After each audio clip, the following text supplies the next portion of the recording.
আসসালামু আলাইকুম ওরহমতুল্লাহি ওবরাকাতুহু। সম্মানিত দর্শক শ্রোতা, আজকে আমরা সূরাতুর রুমের নাজিলের ইতিহাস সম্পর্কে আলোচনা করব। সূরাতুর রুম মক্কাতুল মুকাররমায় অবতীর্ণ হয়েছে এবং এই সূরাতুর রুমে 60টি আয়াতে কারিমা রয়েছে।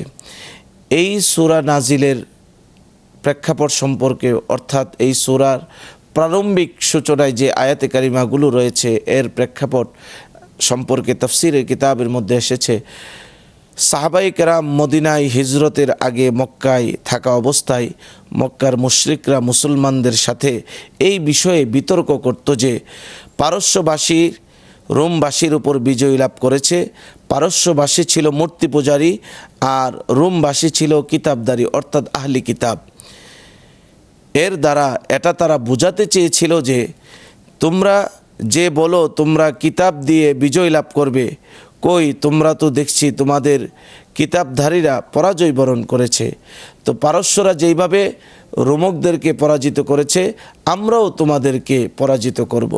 তারই প্রেক্ষিতে আল্লাহ পাক রব্বুল আলামিন সূরাতুর রুমের প্রারম্ভিক শুরুর আয়াতে কারিমাগুলো নাজিল করেছেন।